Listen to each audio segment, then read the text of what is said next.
Sun Risers Hyderabad fans కి good news. తమ X handle లో ఓ ఇంట్రెస్టింగ్ వీడియోతో తుఫాన్ బ్యాట్స్మెన్ ఇషాన్ కిషన్ గురించి ఫుల్ క్లారిటీ చేసింది టీం. ఇప్పటి వరకు వస్తున్న పుకార్లన్నిటికీ చెక్ పెడుతూ ఇషాన్ కిషన్ మా జట్టులోనే ఉంటాడు అని స్పష్టమైన సంకేతం ఇచ్చింది సన్ రైజర్స్. ఇక ఐపీఎల్ 2026 కోసం ట్రేడ్ విండో ఓపెన్ లోనే ఉండగా సంజు శాంసన్, రవీంద్ర జడేజా విషయంలో Rajasthan Royals, Chennai super Kings జట్ల మధ్య చర్చలు జరుగుతుండగా ఇప్పుడు సన్ రైజర్స్ హైదరాబాద్ మాత్రం ఇషాన్ కిషన్ పై పర్ఫెక్ట్ స్టేట్మెంట్ ఇచ్చేసింది.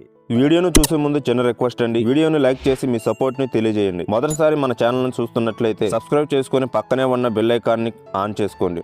ఆ వీడియోలో ఇషాన్ కిషన్ నారింజ రంగు జెర్సీలో 24 క్యారెట్ల బంగారంలా కనిపిస్తున్నాడంటూ క్యాప్షన్ ఇచ్చారు. దీంతో ఫ్యాన్స్ కి క్లారిటీ. ఇషాన్ కిషన్ జట్టులోనే కొనసాగుతున్నాడు. 11.25 కోట్లకు సన్ రైజర్స్ లో చేరాడు. రాజస్థాన్ రాయల్స్ పై తొలి మ్యాచ్ల్లోనే 47 బంతుల్లో 106 పరుగులతో సెన్సేషన్ క్రియేట్ చేశాడు. కానీ ఆ తర్వాత ఫామ్ కొంచెం తగ్గింది. 14 మ్యాచ్ల్లో కేవలం 354 పరుగులు మాత్రమే చేశాడు. ఇషాన్ కిషన్ 2018 నుంచి 2024 వరకు ముంబై ఇండియన్స్ తరపున ఆడాడు. రోహిత్ శర్మతో కలిసి అనేక సీజన్లలో అద్భుతమైన ప్రదర్శన ఇచ్చాడు. అందుకే సన్ రైజర్స్ అతన్ని విడుదల చేస్తే ముంబై తిరిగి తీసుకుంటుందని వార్తలు వచ్చినా ఇప్పుడు సన్ రైజర్స్ పోస్ట్ తో ఆ రూమర్స్ కి ఫుల్ స్టాప్ పెట్టేసింది. ఇక ఐపీఎల్ 2026లో ఇషాన్ కిషన్ మళ్ళీ ఆరెంజ్ ఆర్మీ తరపున తుఫాన్ సృష్టించబోతున్నాడని ఫ్యాన్స్ ఆశిస్తున్నారు.